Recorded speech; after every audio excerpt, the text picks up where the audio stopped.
শিল্প গোষ্ঠীর মাধ্যমে সুরের সোয়াপা ইসলামে তাওহীদের রসুলের রিসালাতের পিতামাতার খেদমতের সুন্দর সুশৃঙ্খল পারিবারিক জীবনে ইসলামের প্রতিটি কোণার সোয়াগানো সাহিত্যের কণিকায় তারা পায়।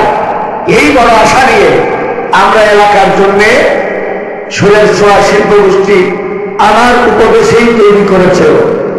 একদিন বলছে, ভাইজান আমি বসে না থেকে কিছু কি করি, আমি সুরের সোয়া শিল্প গোষ্ঠী যার তরুণ যুবকদের তরুণীদের কণ্ঠে ইসলামের সুর, কোরআনের সুর, হামদাতের সুর এই এলাকার বড় মানুষের মধ্যে, এলাকার সমস্ত ছেলে মেয়েদের মধ্যে ফুটে উঠবে এমন একটা কিছু করো।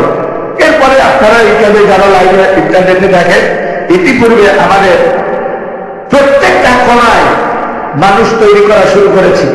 ভালো অভিনেতা, ভালো সাহিত্যিক, ভালো একটা কিছু লেখক, ভালো গবেষক, ভালো ডাইরেক্টর, এই সব কিছুই আমরা ইতিপূর্বে কর্মসূচি হাতে নিয়েছি।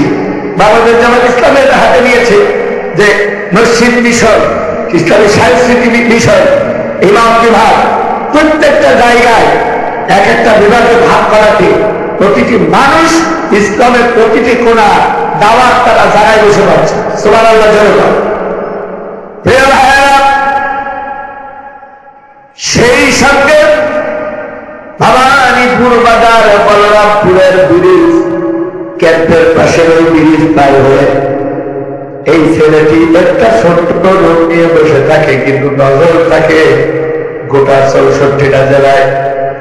জেলার মধ্যে এমন কোন বড় আলেম নাই, বাংলাদেশের প্রখ্যাত তাফসীর কারকেরা সাইয়েদনা হযরত মাওলানা তারেক মনোয়ার সাহেব থেকে শুরু করে, বেলালি শেখ থেকে শুরু করে, আজহারি শেখ থেকে শুরু করে, আমাদের আমির হামজা থেকে শুরু করে, এমন কোন সামনের কাতারের বক্তা নাই যেই বক্তার কাছে আমাদের বকুলকে দেখা যায় না।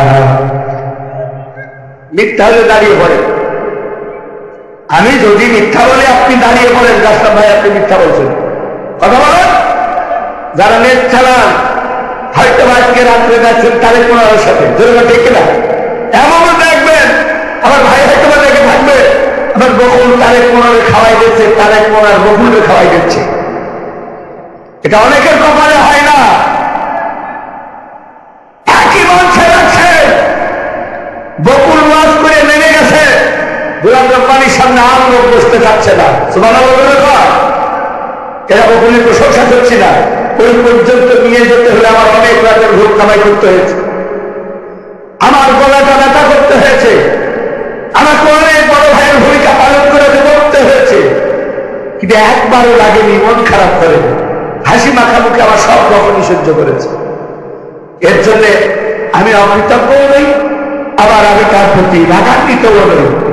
আজকের দিনের থেকে শুরু করে আগামী যে কয়েকদিন বাঁচব, আমার জীবনে যদি তাফসীর মাহফিলে একটা দাওয়াত নাও হয়, আর প্রতিদিন যদি দেখি বাংলাদেশের বাইরে বকুলের বিরাট বড় বড় জায়গায় মঞ্চ হয়, আমার মনে হয় বাংলাদেশে আমার চেয়ে খুশি আর কেউ বেশি হবে।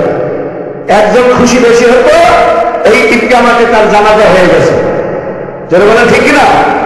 আর যারা খুশি হবে তাদের মধ্য থেকে এই সব মানুষেরা বেশি খুশি হবে। কারণ আলেম খুশি হয়, একটা মানুষ যখন কোরআনের মঞ্চে বসে যায় তখন একজন আলেম বেশি খুশি হয়, যারা বলেন ঠিক কিনা?